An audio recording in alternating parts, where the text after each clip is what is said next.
हारिनि थाखाय बर' माहारिनि थाखाय मोनसे देरसिन देरहानाय। गोनां एबसुनि डिफेन बर' आफादगिरि बिथाङा मा बाथ्रा बुंदों नोंथांमोना निश्चय खोनामोनदों आरो नोंथांमोना गोबाङानो नुखाबाय, गोबां किसुमाना नुवाखैबो जानांगौ। थेवब्लाबो नोंथांमोनखौ आङो दिनै भिडिअखौ नायलांजोबगोन होननानै आं आसा खालामो।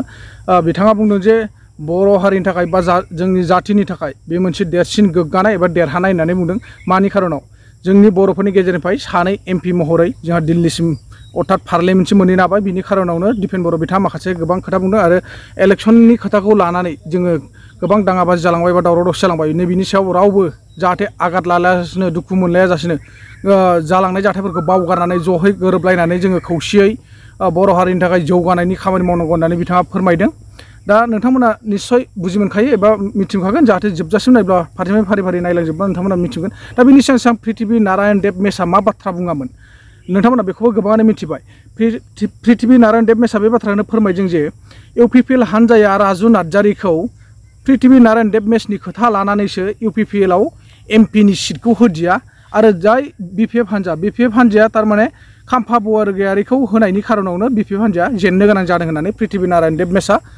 खौरां बिजोंनि गेजेरजों फोरमायदों। दा नोंथांमोना नुनो मोनदों एबा मिथिखादों, गोबाङानो बुजि मोनो नङा होमबा। बेजों लोगोसे फैबाय थानाय 2025 सनाव पृथ्वी मेसआ गाव हारसिङैनो माने इलेक्सन गेलेनो थाखाय रेडि जादों। अर्थात गावो एक्सट्रा टीम बानायगोन, एक्सट्रा टीम बानायनानै एक्सट्रा पलिटिकेल पार्टी बानायनानै बिथाङा फैबाय थानाय जिथुनाखि 2025 सनाव बिथाङा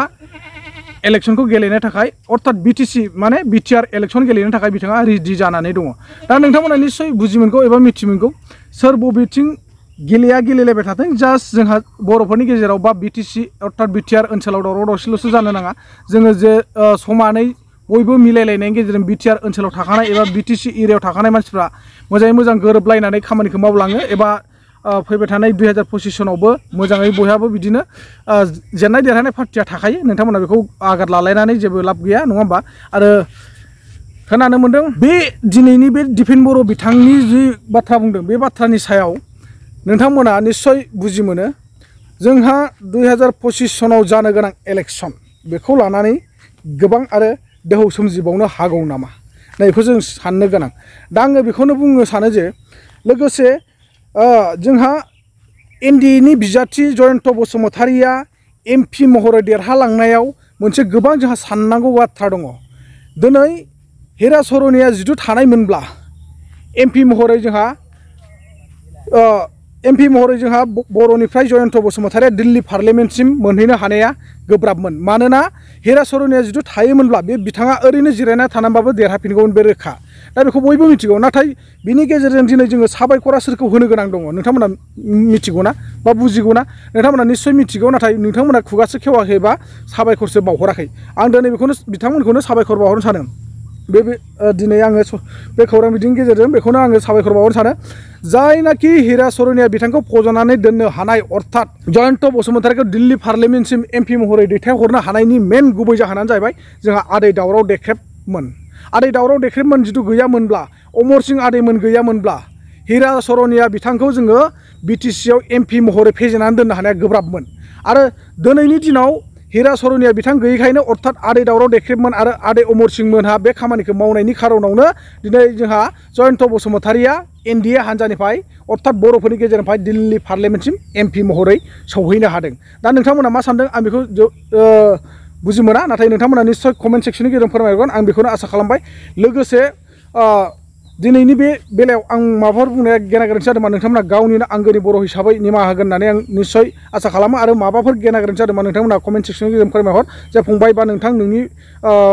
बुंनाया ओरैबायदिया एसे रं जाबाय नामा, नोंथांमोना निश्चय फोरमायहरगोन होनना आं आसा खालामो। दा जाय हक जोंहा डिफेन बर' मानगोनां एबसुनि आफादगिरि बिथाङा गोबां मोजां मोजां माखासे बाथ्रा बुंदों। जोंहा फैबाय थानाय बर'फोरनि जेंनानि गेजेरजों बोरै सोलिनांगौ आरो जयन्त बसुमतारिया MP महरै दिल्लीसिम मोनहैनायनि माखासे बाथ्रा बुंदों आरो मानि खारनाव जयन्त बसुमतारिया दिल्लीसिम सहैनाखै बिनिबो माखासे खोथा बुंदों। नोंथांमोना जाहाथे दिनै भिडिअखौ जोबजासिम नायनानै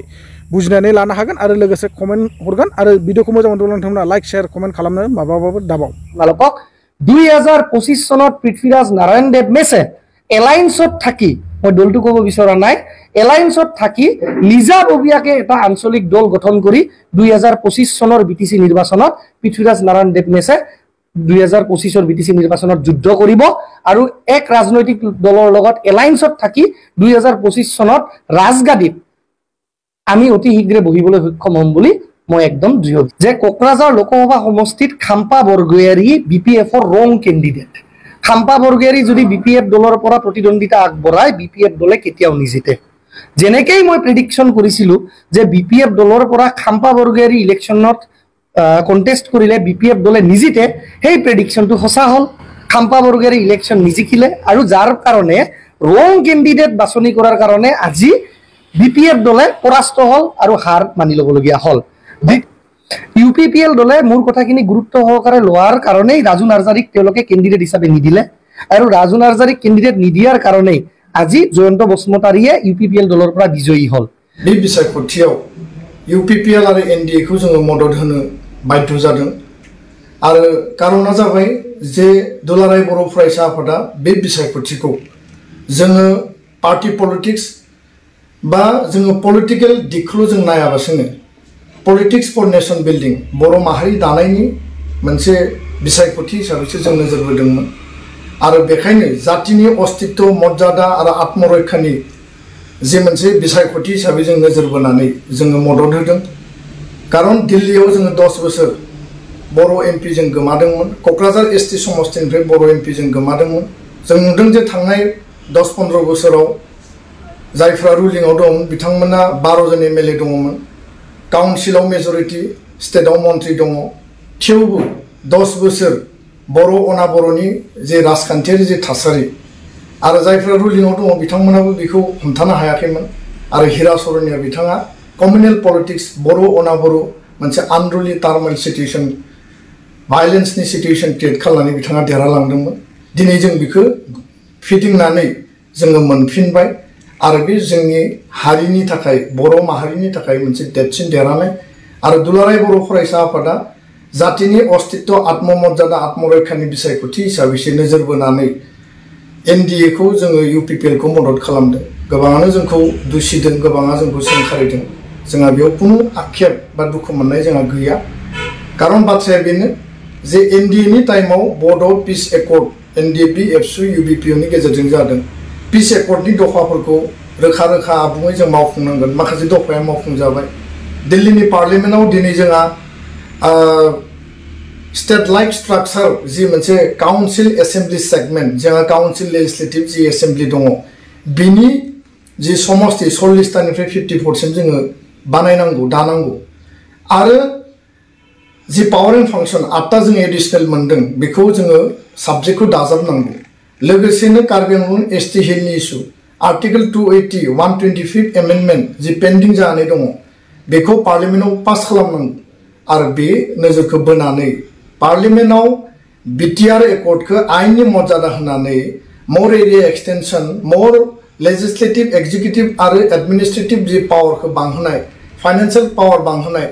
सब्जेक्ट पावर एंड फंक्शनखौ बांहोनाय बेनो जोंनि जी बे एकर्डनि मेन ऑब्जेक्टिव आरो बेखायनो दिनैनि टाइमाव जोङो सानै दिनै MP जों मोननो हाबाय